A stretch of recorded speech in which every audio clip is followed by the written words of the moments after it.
Good morning student, नमस्ते, सुप्रभात। 8 standard के स्टूडेंट, देखो मैंने आपको फर्स्ट यूनिट टेस्ट के लिए जितना सिलेबस है वो कंप्लीट कर दिया है।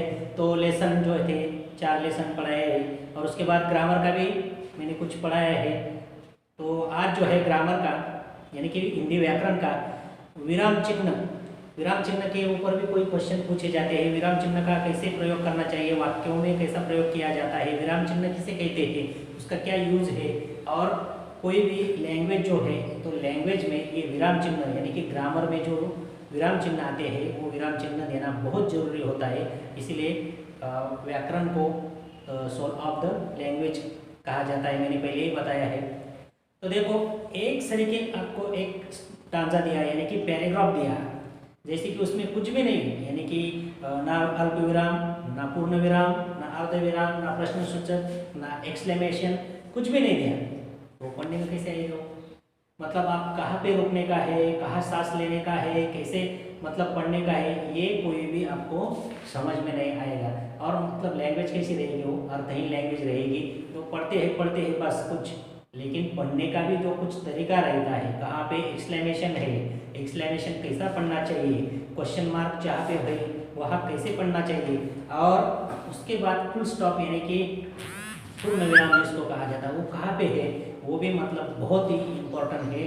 तब भी आप मतलब अच्छी तरीके के वक्ता यानी कि जो भी कुछ बोलने वाला वक्ता श्रोता जो रहता है ना, वही बन सकते हैं। तो ये सीधे सीधे तो कोई भी पढ़ेगा, लेकिन वो जो विराम चिन्ह है जहाँ जहाँ उसका प्रयोग करना चाहिए वो ज़्यादा इम्पोर्टेंट रहता है। तो देखो बोलते समय या बातचीत करते समय हम एक ही गति से नहीं बोलते। एक ही गति से बोलते हैं क्या? नहीं बोलते, बल्कि बीच बीच में रुकते हुए बोलते हैं। बीच बीच में रुकावट रहती है, जहाँ कॉमा रहता है, जहाँ फुल स्टॉप रहता है, वहाँ आगे आगे रुक रुक के बोलते हैं। रुकने की इस क्रिया को विराम कहते हैं। विराम यानी कि रुकना, विराम यानी कि रुकना। सेंटेंस पढ़ते समय, वाक्य पढ़ते समय कहाँ पे रुकने का है, सांस कहाँ पे लेने का है, कहाँ मतलब फुल स्टॉप है, यही जो है यहाँ पे रुकते हैं। लिखते समय रुकने की इन जगहों को कुछ चिन्ह लगाए जाते हैं। जहाँ रुकते हैं आप सेंटेंस पढ़ते समय, जहाँ रुकते हैं, जहाँ पे आप रुकेंगे वहाँ पे कोई चिन्ह लगाया जाता है, उसको वो चिन्ह को विराम चिन्ह कहते हैं। जहाँ विराम लेते हैं आप वहाँ विराम चिन्ह लगाया जाता है वाक्य रचना पढ़ते समय। तो विराम चिन्हों के अनेक प्रकार होते हैं। तो सबसे पहले जो है विराम चिन्ह का पूर्ण विराम। विराम चिन्ह का पहला जो प्रकार है वो है पूर्ण विराम। पूर्ण विराम यानी कि अंग्रेजी में फुल स्टॉप। जैसे कि इसका प्रयोग वाक्य के पूर्ण होने पर किया जाता है, जैसे रोशनी के रंग फैलाना अच्छा है, ये फुल स्टॉप। रमन के पापा दरवाजे पर ही मिल गए थे, आत्मा ही परात्मा है, मीठी बोली के गुण रोकना सीख लीजिए। मतलब जहाँ आप पूरे सेंटेंस पढ़ने के बाद जहाँ फुल स्टॉप आता है, हिंदी का फुल स्टॉप ऐसा रहता है, अंग्रेजी का डॉट रहता है, मराठी का भी डॉट रहता है, हिंदी का ऐसा फुल स्टॉप रहता है। तो ये सेंटेंस के लास्ट में जो विराम चिन्ह का प्रयोग किया जाता है उसको पूर्ण विराम कहा जाता है। मैं पत्र यानी कि खत, मैं खत पढ़ रहा हूँ,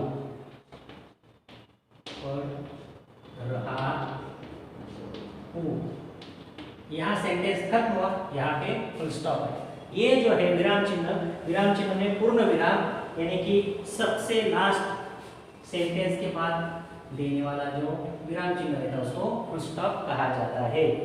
ये जो है ये सेंटेंस के जहाँ पे रुकेंगे आप मतलब लास्ट में, इसका प्रयोग वाक्य पूर्ण होने के बाद किया जाता है। दूसरा जो है अल्प विराम। पहला मैंने कौन सा पढ़ाया? पूर्ण विराम। पूर्ण विराम ये सेंटेंस के बाद लगाया जाता है। दूसरा जो है अल्प विराम, अल्प विराम उसका यानी कि ये जो है कॉमा, जिसको कॉमा कहा जाता है, पढ़ते अथवा लिखते समय थोड़ी देर रुकने के लिए इसका प्रयोग किया जाता है, थोड़ी सांस लेने के लिए रुकते हैं तब उसका प्रयोग किया जाता है।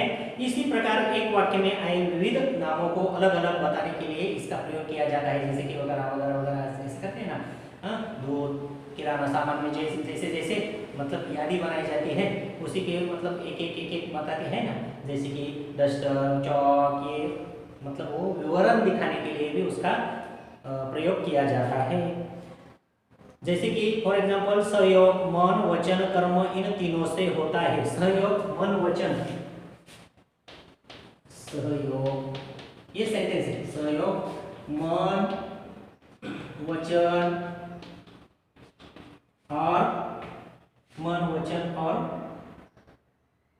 कर्म, मतलब ये जो शब्द है एक एक शब्द दर्शाने के लिए ये कॉमा जो किया जाता है उसको अल्प विराम कहा जाता है। अल्प विराम समझ में आया? फुल स्टॉप सबसे पहले पूर्ण विराम, इसी तरीके से दूसरा जो है अल्प विराम कॉमा जिसको कहा जाता है उसका प्रयोग किया जाता है। तीसरा जो है उसमें अर्ध विराम, तीसरा जो है अर्ध विराम। ये अर्ध विराम का प्रयोग कैसे किया जाता है? यहाँ पे एक डॉट रहता है और नीचे कॉमा रहता है, देखो अर्ध विराम। अर्ध विराम का प्रयोग कहाँ पे किया जाता है? वाक्यों में जहाँ अल्प विराम से कुछ अधिक देर तक रुकना हो वह अर्ध विराम का प्रयोग किया जाता है। जहाँ मतलब सांस लेने के लिए अल्प विराम और सांस लेने के बाद थोड़ा मतलब जो बड़ा सेंटेंस है, बड़ा सेंटेंस का बीच में जो रुकावट होती है उसको अर्ध विराम कहा जाता है। जैसे कि हिंदी साहित्य के विकास, ये आधा सेंटेंस हुआ, उन्नति में डायरी का भी योगदान है, हम आपस में कितना भी लड़े, यहाँ भी रुकना, टकराए बाहरी शत्रु के लिए एक ही है, तुम्हें पैसे की जरूरत होगी, ये 5-6 शब्द के बाद नहीं रुका, तुम्हें पैसे की जरूरत होगी मगर मैं जानता हूँ पैसे नहीं मांगोगे, ये बड़ा सेंटेंस है। तो बड़ा सेंटेंस के लिए बीच में जो रुकावट रहती है, बीच में जो रुकना पड़ता है तो उसको अर्ध विराम कहते हैं। ये जो अल्प विराम जो है मतलब वगैरह वगैरह विवरण दिखाने के लिए उसका प्रयोग किया जाता है ज्यादातर पे, और अर्ध विराम जो है बड़ा सेंटेंस जो रहेगा उसके बीच में रोकने के लिए अर्ध विराम का प्रयोग किया जाता है। मैंने उसके ऊपर असाइनमेंट भेजी है आपको, वो चिन्ह जो है वो चिन्ह अपने सेंटेंस में क्या करने का है, प्रयोग करने का है, वो सॉल्व करने का है, मैंने भेजा है देखो। उसके बाद जो है चौथा जो प्रकार है यानी कि विराम चिन्हों का प्रश्न सूचक चिन्ह, प्रश्न सूचक यानी कि क्वेश्चन मार्क। जिस वाक्य में कोई प्रश्न हो वहां इसका प्रयोग किया जाता है, जैसे आखिर नाखून इतने बेहया क्यों है, क्या ये वही दाने हैं जो मैंने तुम्हें दिए थे, क्वेश्चन मार्क।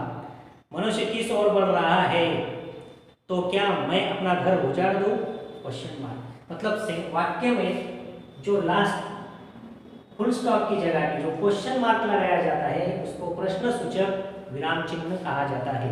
मतलब जो भी कुछ प्रश्नों के जो प्रकार होते हैं वो प्रश्न को प्रकार वाक्यों में आए तो उसकी जगह पे जो योजक चिन्ह, जो विराम चिन्ह का प्रयोग किया जाता है उसको प्रश्न चिन्ह, उसको प्रश्न सूचक कहा जाता है, प्रश्न सूचक चिन्ह।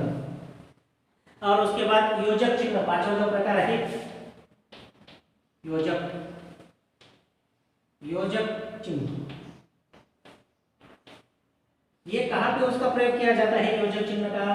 ये हैपन जिसको कहते हैं, हैपन अंग्रेजी में कहते हैं।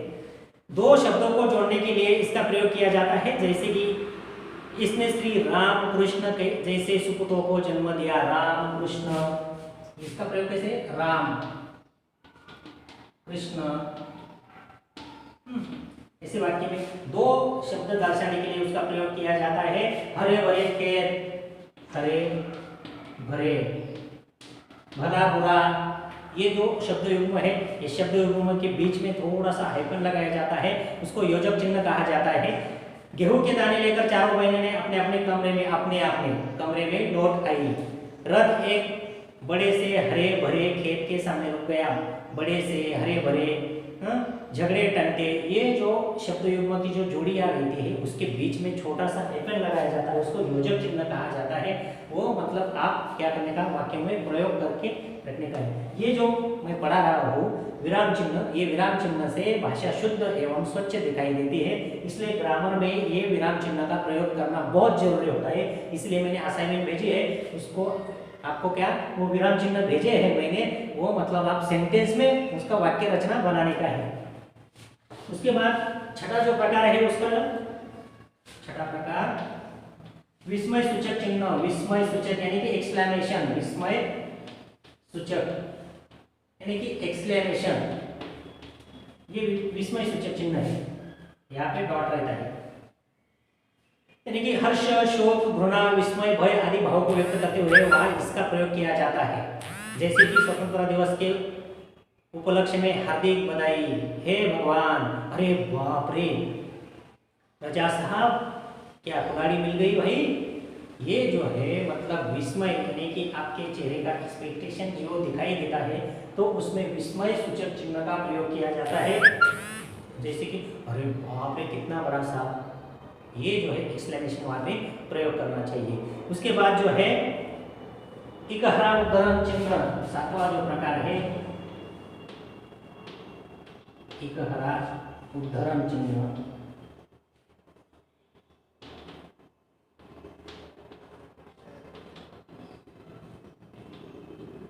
इकहरा उद्धरण चिन्ह में क्या है, यानी कि किसी व्यक्ति के नाम, उपनाम, किसी पुस्तक का नाम अथवा किसी सुविचार आदि को लिखते समय इन चिन्हों का प्रयोग किया जाता है।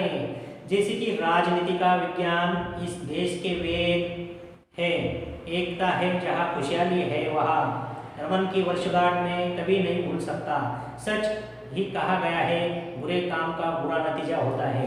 यानी कि मतलब जिस शब्द को, जिस सेंटेंस को आपको मतलब सिंगल इन्वर्टेड कॉमा, जिसको अंग्रेजी में कहा जाता है सिंगल इन्वर्टेड कॉमा में लिखा जाता है, उसको इकहरा उद्धरण चिन्ह कहा जाता है।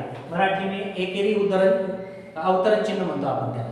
मराठी में क्या कहा जाता है, एकेरी अवतरण चिन्ह, अवतरण। यहाँ पे हिंदी में इकहरा उद्धरण चिन्ह, अंग्रेजी में सिंगल इन्वर्टेड कॉमा इसे कहा जाता है। जो आपको मतलब ब्रॉड, जो जिसके ऊपर प्रकाश डालते हुए जो मतलब शब्द को ब्रॉड लिखने का है, उसके लिए सिंगल इन्वर्टेड कॉमा का यूज किया जाता है।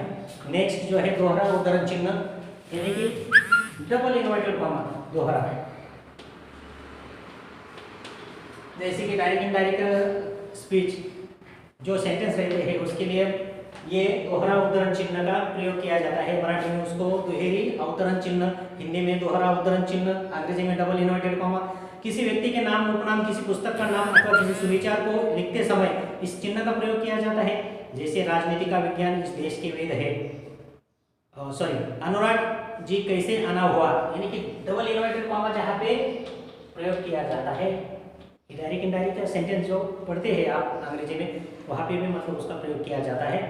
मैंने कहा मैं कलाकार हूँ, पेंट करती हूँ, जीभ ने दांतों को चेतावनी दी, डॉक्टर को बुलाओ, कहे तो ऐसे ही रहे जैसे फर्स्ट ही आओगे। ये जो है मतलब जो सेंटेंस में आपको प्रेस देने का है, वेटेज है कुछ सेंटेंस को, तो उसको डबल इन्वर्टेड कॉमा का प्रयोग किया जाता है, सिंगल इन्वर्टेड कॉमा को भी यूज किया जाता है, प्रयोग किया जाता है। नेक्स्ट जो है विवरण चिन्ह, ये बहुत सारे हैं लेकिन विवरण चिन्ह,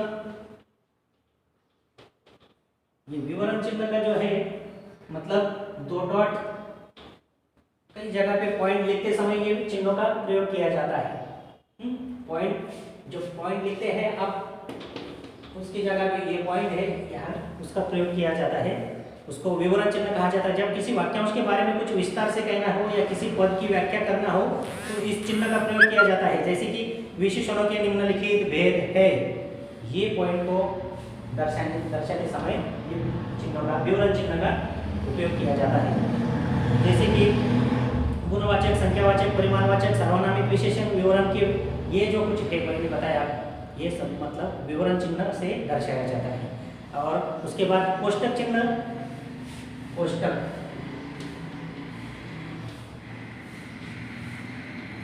कोष्टक चिन्ह, ये जो है ब्रैकेट जिसको कहा जाता है, ब्रैकेट अंग्रेजी में ब्रैकेट, पद का अर्थ करने के लिए अथवा नाटकों में पात्र के भाव व्यक्त करने के लिए इन चिन्ह का प्रयोग किया जाता है। जैसे लकड़हारा मुझे शर्त मंजूर है, पर्दा गिरता है। पर्दा गिरता है वो मतलब ड्रामा में जो है पर्दा गिरता है, ये बीच में लिखा जाए, मतलब ये उसको ब्रैकेट किया जाता है। जैसे कि रामस्वरूप चौक कर बिजनेस समझ कर ओहो अच्छा अच्छा, मतलब जो बीच में जो शब्द है उस शब्द को ब्रैकेट में डाला जाता है। ये ब्रैकेट में जो शब्द रहते हैं उसको कोष्टक चिन्ह से दर्शाया जाता है। और लास्ट जो है लाघव चिन्ह, लाघव ये जो है 10 और 11 लाघव चिन्ह यानी कि ये स्क्वायर ब्रैकेट रहता है और उसमें डॉट नहीं, इसे जीरो जैसे, उसको लाघव चिन्ह का जो शब्द बहुत प्रसिद्ध हो या उसके बारे बार बार लिखने की आवश्यकता पड़े उसका पहला अक्षर लिखकर आगे लाघव चिन्ह लगा देते हैं। जैसे कि पंडित भीमसेन जोशी, देखो पंडित के आगे पंडित, डॉक्टर के आगे इसे डॉट नहीं रहता, इसे जीरो रहता है। ये जो है ये मतलब उसी तरीके से उसका प्रयोग किया जाता है वाक्यों में। ये पूरे कुल मिला के 11 जो प्रकार मैंने बताए विराम चिन्हों के, ये 11 प्रकार आपको 9, 10, 11, 12 यानी कि आगे जाके अब मतलब उससे सब पढ़ाई में किया जाता है, प्रयोग किया जाता है। उसी से मतलब लैंग्वेज उसी से ही पढ़ी जाती है। इसीलिए हर एक लैंग्वेज में मराठी, हिंदी, इंग्लिश तीनों कोई भी लैंग्वेज हो, लैंग्वेज में ये विराम चिन्ह है वो बहुत इंपॉर्टेंट की रोल निभाते हैं। और वो लिखना बहुत जरूरी है, ग्रामेटिकली लिखना बहुत जरूरी है। कहाँ पे सांस लेना है, कहाँ पे रुकने का है, कहाँ क्वेश्चन पूछने का है, कहाँ फुल स्टॉप है, कहाँ कैपिटल लेटर निकालने का है, ये सब कुछ इसी की वजह से आपको समझ में आता है। इसीलिए ये जो मैंने आज पढ़ा है इसके ऊपर मैंने असाइनमेंट सेंड की है, वो मतलब आपको सेंटेंस बनाने के लिए। तो आज विराम चिन्ह ये मैंने आपको पढ़ाया है। आज के लिए इतना ही।